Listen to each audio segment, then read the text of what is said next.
मुझसे मोहब्बत का इजहार करती, मुझसे मोहब्बत का इजहार करती। काश कोई लड़की मुझे प्यार करती, काश कोई लड़की मुझे प्यार करती।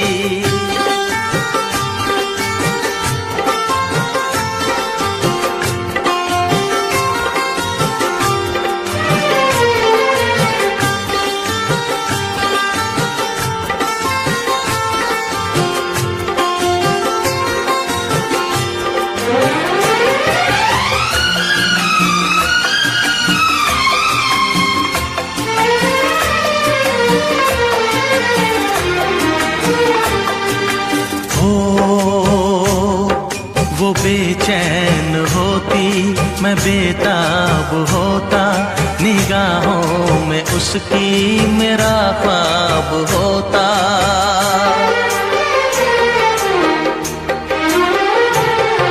वो बेचैन होती, मैं बेताब होता, निगाहों में उसकी मेरा ख्वाब होता।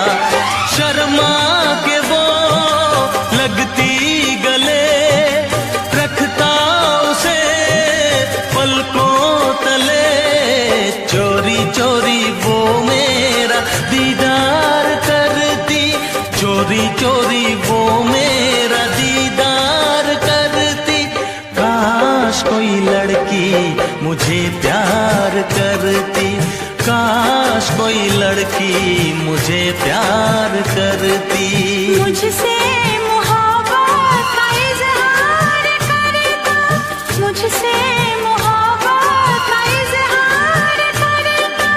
काश कोई लड़का मुझे प्यार करता, काश कोई लड़का मुझे प्यार करता।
मोहब्बत ने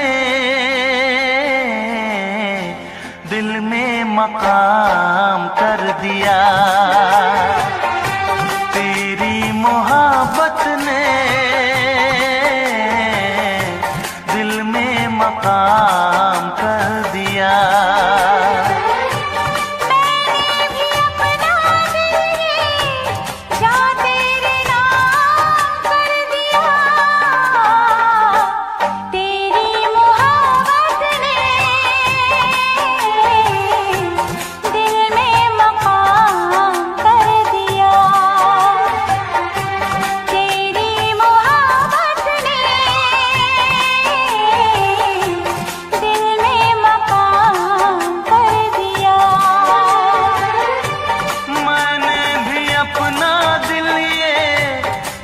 तेरे नाम कर दिया।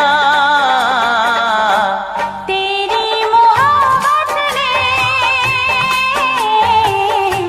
दिल में मकाम कर दिया।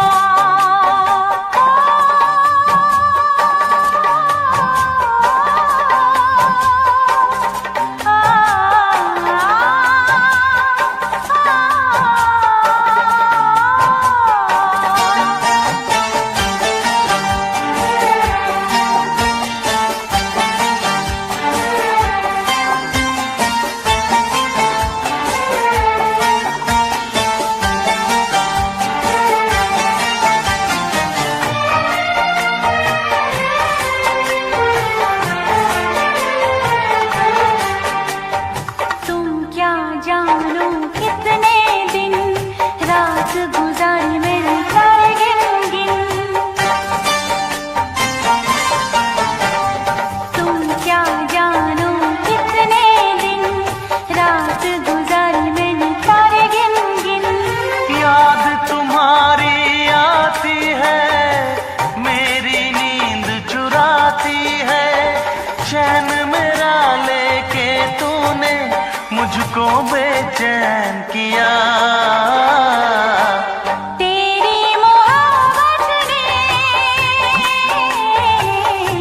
दिल में मकाम कर दिया। मैंने भी अपना दिल ये जा तेरे नाम कर दिया।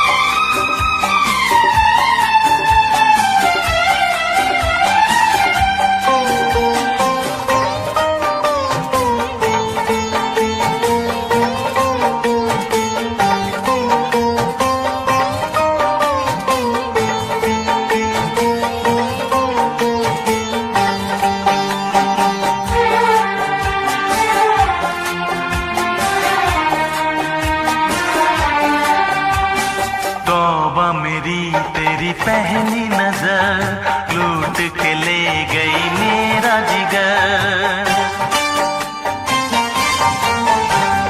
तौबा मेरी तेरी पहली नजर लूट के ले गई मेरा जिगर।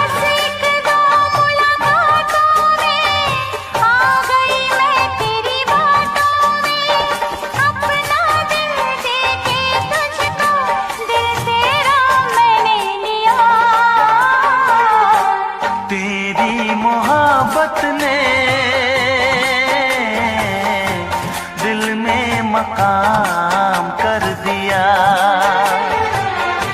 तेरी मोहब्बत ने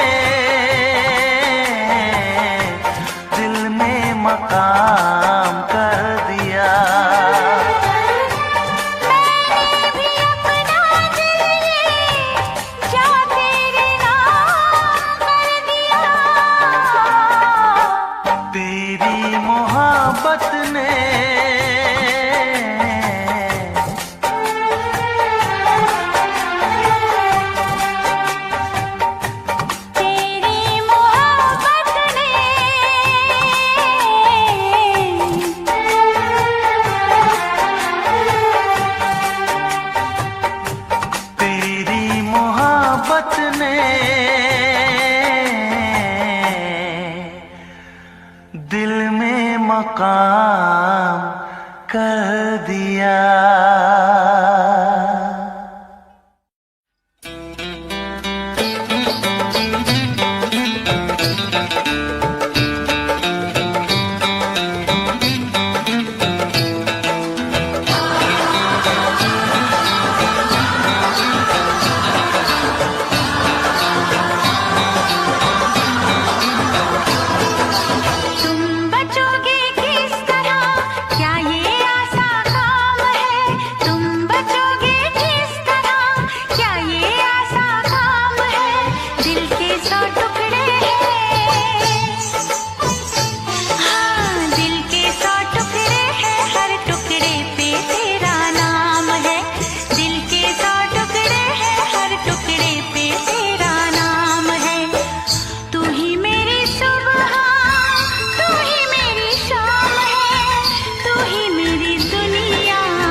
तेरा नाम है, दिल के 100 टुकड़े हैं, हर टुकड़े पे तेरा नाम है।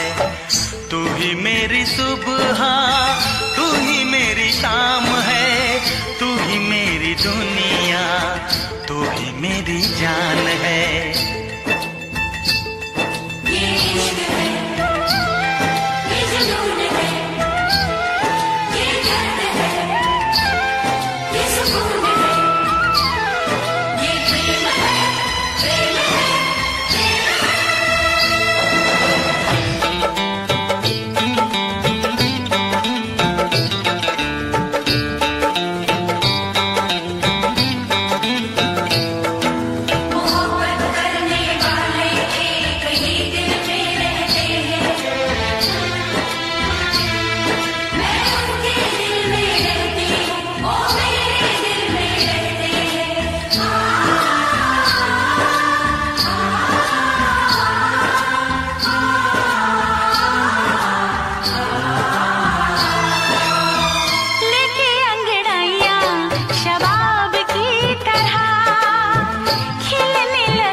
बालों को गालों को चूमता फिरूं, दिल मेरा चाहे यूं ही झूमता रहूं, झूमता रहूं, तुझे चूमता रहूं। तू ही बेकरारी मेरी, तू ही करार है, मेरा जीना मरना अब से तेरे ही नाम है। तुम बचोगे किस तरह, क्या ये आसान काम है? तुम बचोगे किस तरह, क्या ये आसान काम है? दिल के 100 टुकड़े हैं, दिल के 100 टुकड़े हैं, हर टुकड़े पे तेरा नाम है। दिल के 100 टुकड़े हैं, हर टुकड़े पे तेरा नाम है।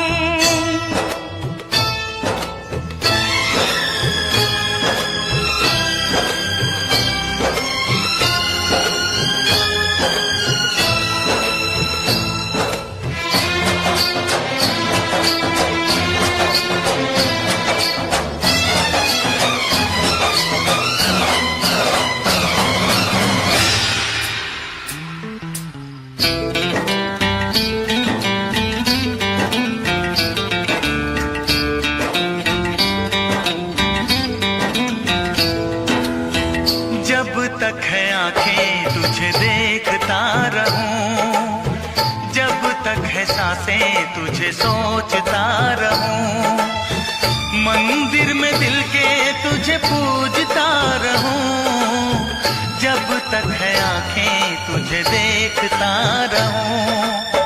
देखूं किसे मैं तुझे देखने के बाद, चाहूं किसे मैं तुझे चाहने के बाद, पूजूं किसे मैं तुझे पूजने के बाद, लब पे तेरा नाम रहे, दिल में तेरी याद।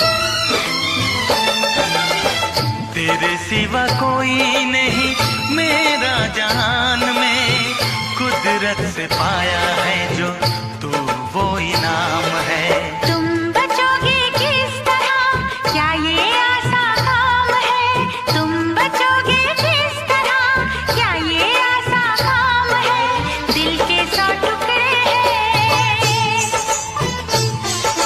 दिल के 100 टुकड़े हैं, हर टुकड़े पे तेरा नाम है।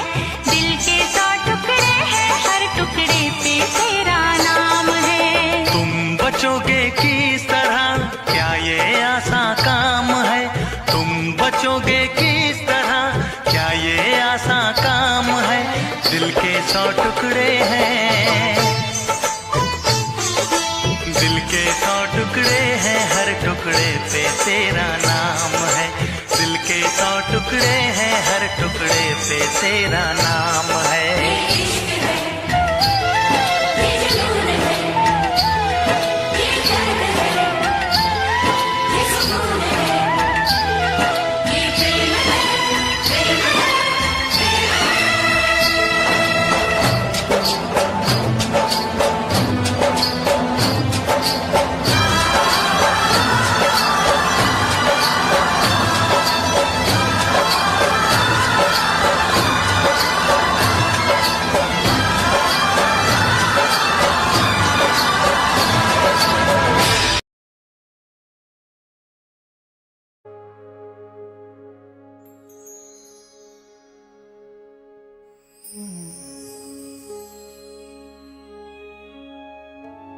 सिर्फ 5 वर्ष का एक छोटा सा बालक जिसकी अटल भक्ति ने पूरे ब्रह्मांड को झुका दिया।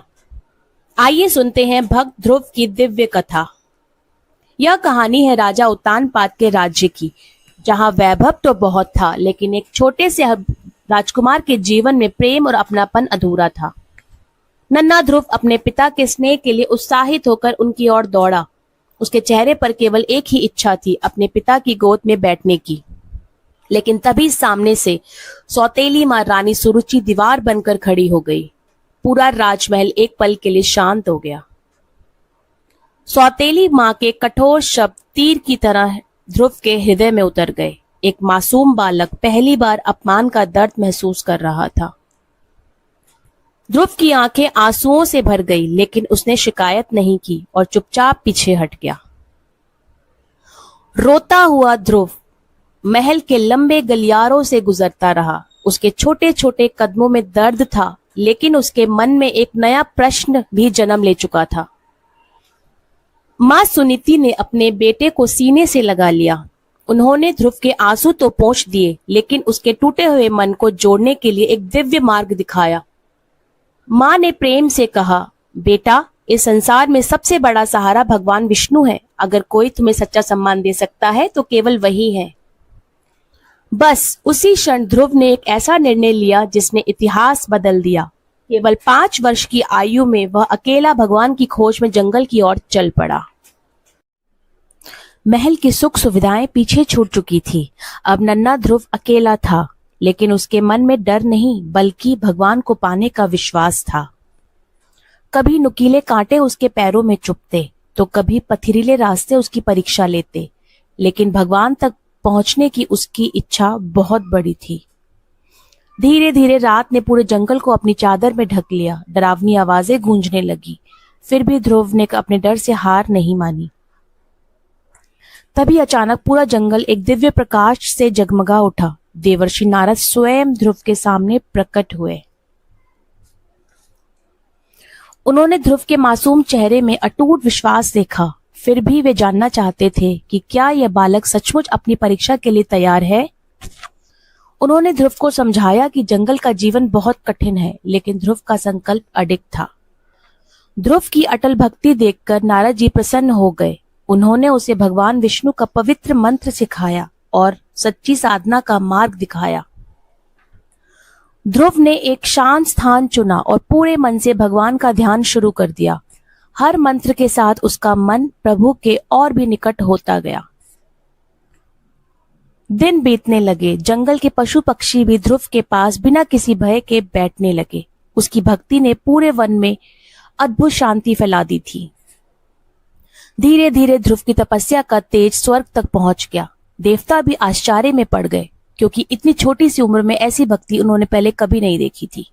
ध्रुव की तपस्या दिन प्रतिदिन और कठिन होती गई। उसका मन अब पूरी तरह भगवान विष्णु के चरणों में समर्पित हो चुका था।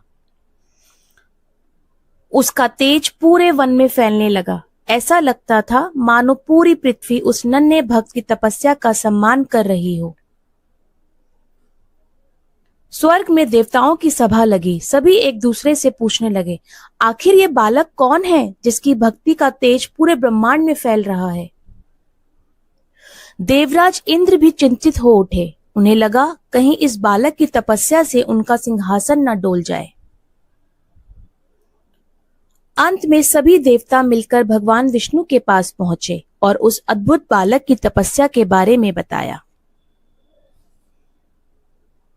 भगवान विष्णु मुस्कुराए, क्योंकि वे जानते थे ध्रुव किसी राज्य, धन या शक्ति के लिए नहीं, बल्कि केवल उनके प्रेम के लिए तप कर रहा है।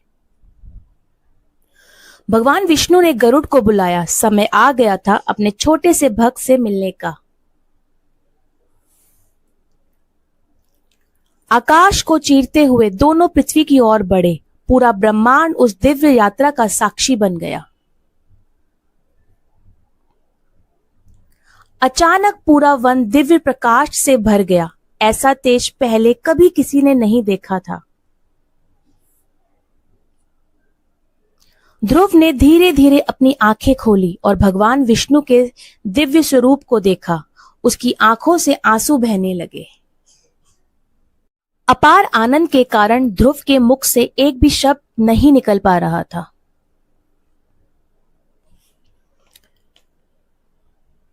तभी भगवान विष्णु ने अपने पवित्र शंख से ध्रुव के मस्तक पर स्पर्श किया। उसी क्षण उसे दिव्य ज्ञान और मधुर वाणी की शक्ति प्राप्त हुई। ध्रुव ने पूरे प्रेम और श्रद्धा से भगवान की महिमा का गुणगान किया। उसकी हर प्रार्थना में निष्काम भक्ति और अटूट विश्वास झलक रहा था। भगवान बोले, वत्स ध्रुव, तुम्हारी भक्ति, अटल भक्ति से मैं अत्यंत प्रसन्न हूं। मांगो तुम्हें क्या चाहिए। ध्रुव ने विनम्र होकर कहा, प्रभु, अब मुझे किसी धन या राज्य की इच्छा नहीं। मुझे केवल आपकी निस्वार्थ भक्ति चाहिए। प्रभु के आशीर्वाद से ध्रुव को ध्रुव तारे का अमर स्थान प्राप्त हुआ। ऐसा स्थान जो कभी डगमगाता नहीं और संसार का मार्गदर्शन करता है। जब ध्रुव अपने राज्य लौटा तो राजा उत्तानपाद की आंखें पश्चाताप के आंसुओं से भर गई। उन्होंने अपने पुत्र को गले लगाकर अपनी भूल स्वीकार की। रानी सुरुचि ने भी अपने कठोर व्यवहार पर क्षमा मांगी। ध्रुव ने बिना किसी क्रोध के उन्हें क्षमा कर दिया, क्योंकि सच्ची भक्ति मन में द्वेष नहीं रहने देती। आज भी आकाश में चमकता ध्रुव तारा हमें यही सिखाता है कि सच्ची भक्ति, धैर्य और अटल विश्वास से भगवान अवश्य प्रसन्न होते हैं। ध्रुव की अटल भक्ति युगों युगों तक अमर हो गई। लेकिन समय कभी नहीं रुकता। युग बदलते हैं, राजा बदलते हैं, और फिर इस धरती पर जन्म हुआ एक और ऐसे बालक का जो जन्म से ही भगवान विष्णु का परम भक्त था।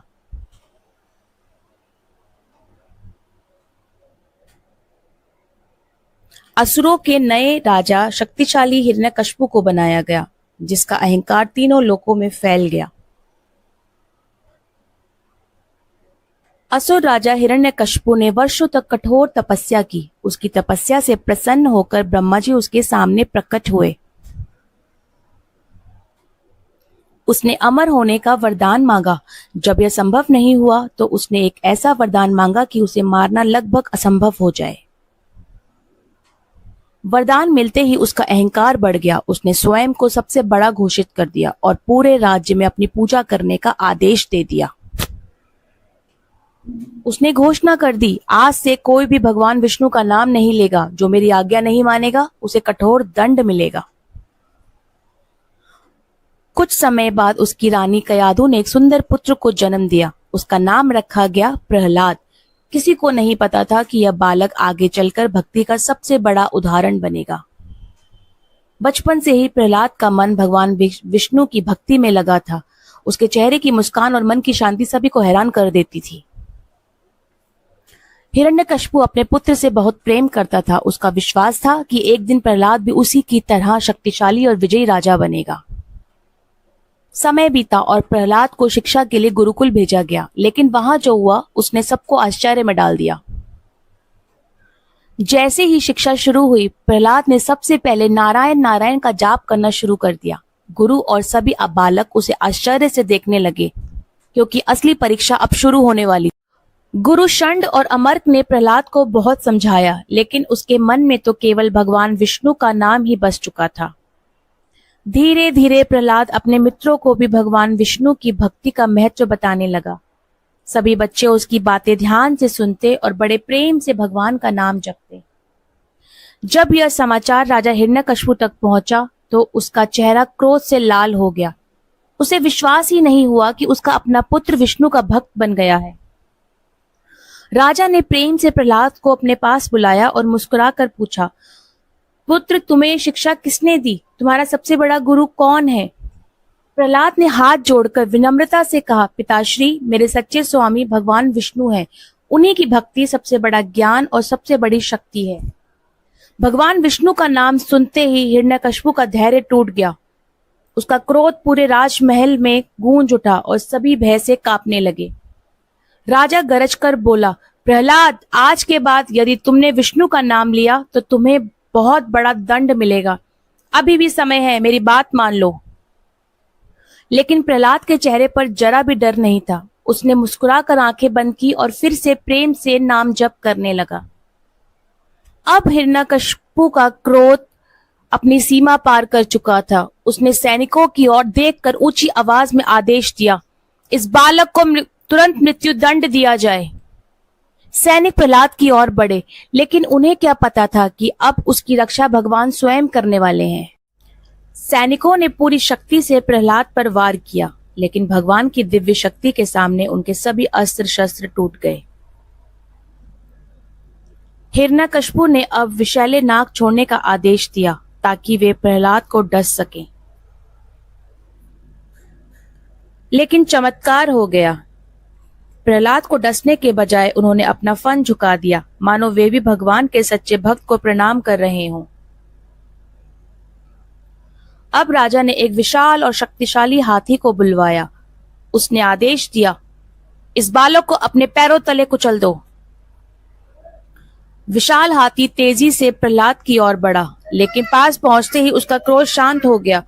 उसने अपना सिर झुका दिया और प्रहलाद के चरणों में प्रणाम कर दिया। अब सैनिक प्रहलाद को एक ऊंचे पर्वत की चोटी पर ले गए। नीचे गहरी खाई थी, लेकिन प्रहलाद के चेहरे पर आज भी वही मुस्कान थी। सैनिकों ने प्रहलाद को खाई में धक्का दे दिया। गिरते समय भी उसके होठों पर केवल प्रभु नारायण का नाम था। जैसे ही प्रहलाद नीचे पहुंचा, भगवान की कृपा से वह सुरक्षित खड़ा था। उसके शरीर पर एक खरोंच तक नहीं आई थी। बार बार प्रहलाद को सुरक्षित देखकर हिरण्यकशिपु का क्रोध और बढ़ गया। अब उसे समझ नहीं आ रहा था कि इस बालक को कैसे हराया जाए। तभी हिरण्यकशिपु को अपनी बहन होलिका की याद आई और प्रहलाद को होलिका के साथ अग्नि में बैठाने की भयंकर योजना बनाई। राजमहल के आंगन में विशाल अग्नि तैयार की गई। होलिका अपने वरदान पर घमंड करते हुए मुस्कुरा रही थी, जबकि प्रहलाद शांत मन से प्रभु का नाम जप रहा था। होलिका प्रहलाद को गोद में लेकर अग्नि के बीच बैठ गई। उसे पूरा विश्वास था कि अग्नि उसका कुछ नहीं बिगाड़ पाएगी। तभी एक तेज दिव्य हवा चली। होलिका का वरदान वाला दिव्य वस्त्र उड़कर सीधे प्रहलाद के शरीर पर आ गया। देखते ही देखते होलिका अग्नि में भस्म हो गई, लेकिन प्रहलाद भगवान की कृपा से पूरी तरह सुरक्षित रहा। जब अग्नि शांत हुई तो सभी ने देखा कि प्रहलाद मुस्कुराते हुए सुरक्षित बाहर आ गया। उसकी सच्ची भक्ति की फिर से एक बार विजयी हुई। अब हिरण्यकशिपु का क्रोध अपनी सारी सीमाएं पार कर चुका था।